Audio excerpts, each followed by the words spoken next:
వరంగల్ జిల్లా నర్సంపేట నియోజకవర్గంలో పాకాల రోడ్లో నిర్మించిన మెడికల్ కళాశాలలను మాజీ ఎమ్మెల్యే పెద్ది సుదర్శన్ రెడ్డి సందర్శించి మాట్లాడారు.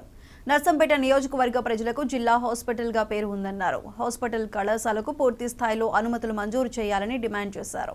ప్రత్యేకంగా మెడికల్ కళాశాలను తీసుకువచ్చిన ఘనత మాజీ సీఎం కేసీఆర్, హరీష్ రావుకు ప్రత్యేకంగా ఆయన కృతజ్ఞతలు తెలియజేశారు.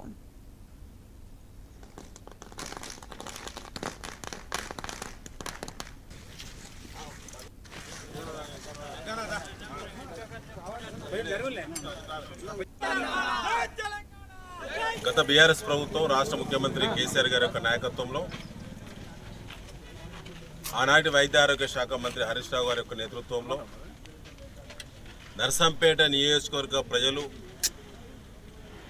ఎన్నడూ కూడా ఊహించినటువంటి అభివృద్ధిలో భాగంగా ముఖ్యంగా పేద వర్గాలు వరంగల్ జిల్లా సంబంధించినటువంటి గవర్నమెంట్ మెడికల్ కళాశాలను నర్సంపేట పట్టణానికి ప్రత్యేక జీవో ద్వారా ఇచ్చి నర్సంపేట నియోజకవర్గ అభివృద్ధిలో తలమానికంగా గొప్ప అవకాశం కల్పించినటువంటి కేసీఆర్ గారు వారు ఆనాడు ఇచ్చినటువంటి అవకాశాన్ని గత శాసనసభ్యుడిగా స్థానిక నాయకత్వం యొక్క సహకారంతో ల్యాండ్ సేకరణ చేసి ముందస్తు చూపుతో, ముందస్తు ఆలోచనతో, దూరదృష్టితో, విజనరీ థింకింగ్తో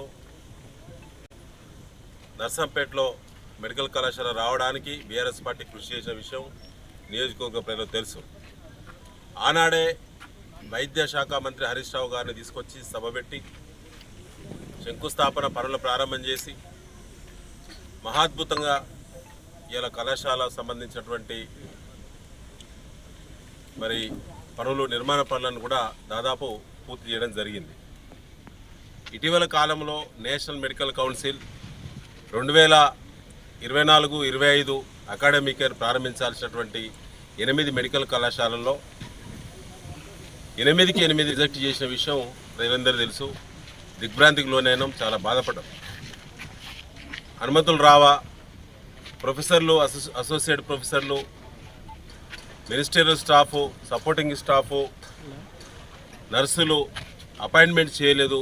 కొత్తగా వచ్చినటువంటి కాంగ్రెస్ పార్టీ ప్రభుత్వం 8 నెలలు గడిచిన పూర్తి స్థాయి అధికారులను, స్టాఫ్ను నియమించకపోవడంతో నేషనల్ మెడికల్ కౌన్సిల్ కొత్త కాలేజీలకు అనుమతులు నిరాకరిస్తున్నామని చెప్పి రాష్ట్ర ప్రభుత్వానికి మెయిల్ పంపిన విషయం మీ అందరూ తెలుసు.